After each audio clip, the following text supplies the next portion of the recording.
Let's begin with pictures this morning. I seem to be on a bit of a royal rush today because the palace certainly would have begun with the picture. William on Sugarloaf Mountain being handed the key to Rio. William barefoot on Copacabana. William in a mangrove swamp in the bay planting saplings. William on Paqueta where there are no cars, only bicycles being mobbed. And having a baby thrust in his arms. And there we are. And laughing, we mustn't drop him. This is careful choreography. It says approachable, paternal, outdoors, useful. It also quietly answers the criticism that the Prince and Princess of Wales have been too invisible while the King has been ill, and while his brother has been hypervisible in North America. Brazil is therefore the biggest stage he has had this year, and the team has treated it as such. But the real heart of the trip is that United for Wildlife event in Rio and the build-up to COP30, William didn't just talk about cute animals, he talked about crime. He said that 1.7 million hectares of Amazon were cleared in the past year and that much of it was driven by illicit activity. That's a harder line than we often hear from royals on the environment. It recognises that deforestation is not simply the sad outcome of poor farmers. It's organised, it's violent, it corrupts officials, it hollows out legitimate economies, and he located the answer not in charity, but in coordination. Governments, businesses, civil society, the shift resources to where they are needed most. That's the line, that is the language of someone who wants to sound like a partner to governments, not a mascot. Why Brazil, though? Because in 2025, the climate spotlight is swinging towards the Amazon and towards COP30 in Belém. If you want to talk about nature, carbon sinks, indigenous defenders and criminal networks profiting from timber, gold and cattle, you go to Brazil. You do not just make a speech in London, and it's not lost on anyone that Brazil likes ceremonial visits. The mayor of Rio said as much, joking that he is still the king. He knew that having the Prince of Wales in the city in the same week as the world's mayors and climate people are there is a nice diplomatic flourish. William gave him what he wanted and got in return a large warm crowd and images of a future British monarch being cheered in Latin America. There's another layer. William used the platform to extend his Ranger support scheme into protection for Brazilian and indigenous environmental defenders. That's smart.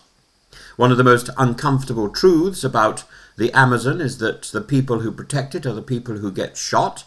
A royal cannot stop the violence. A royal can, however, put money and insurance and international attention around those people so that their governments fight it slightly harder to ignore their deaths.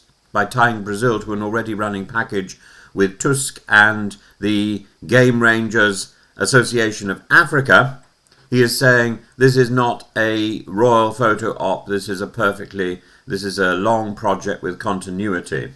Tusk, not Tusk.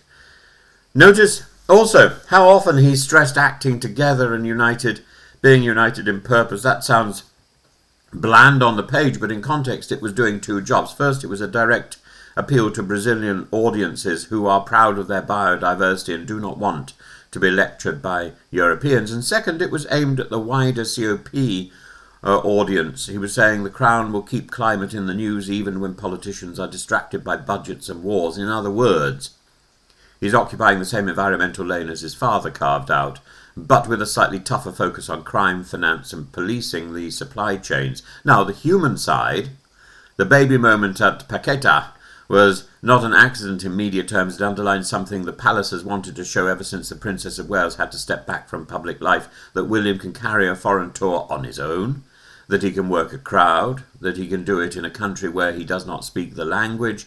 He managed with obrigado and bom dia and a translator. That too is important. It shows respect without pretending to fluency. The island declared it the day of the prince. Children were let out of school. He took selfies on other people's phones. For Brazilians, it was a novelty. For William, it was evidence that the royal brand still works outside the Commonwealth. Of course, all this happened at the same time as Harry's Canadian trip was announced. We were told the diaries were coordinated, perhaps, but it suited Harry's team to show that he still has independent international standing. and it suited William's team to show that the heir can pull a big crowd in a G20 country and host Kylie Minogue, Shawn Mendes and a head of government at Earthshot. If you watch the British press coverage, you can see the contrast being invited without even being spoken aloud. One brother in Brazil talking about organised environmental crime, indigenous people and COP30, and the other talking to veterans in Canada, both worthy, one clearly future-facing and tied to state-level climate diplomacy. Let's add one more political note which British media will notice even if they do not make too much of it. Keir Starmer is joining him at Earthshot. That is highly convenient for a Prime Minister who is trying to fix relations with Brazil and with the wider climate community after several years of stop-start policies at home.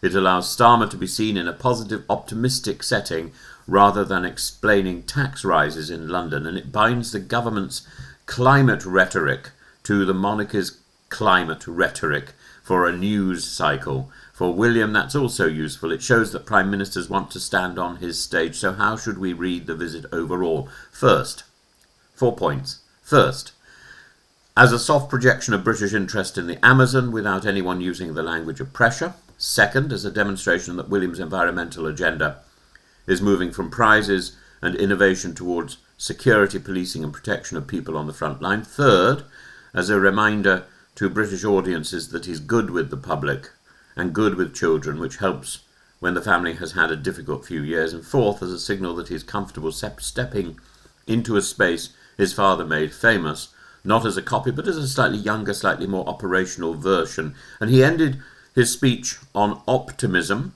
That was deliberate, talking about criminal deforestation, murdered activists and 1.7 million hectares of loss could have been grim. Instead, he said, we must act together, we must celebrate protectors, we must shift resources. That kind of language is what allows a constitutional royal to talk about very hard subjects without sounding like a politician. It is persuasion without policy. In short, William went to Brazil to be seen, yes, but he also went to show that when climate, crime and conservation are on the agenda, he's not simply cutting ribbons, he's tying his brand to the issues. He's trying to build a long-running international royal-led program, and for a future king, that is exactly the sort of work that will still look relevant 20 years from today.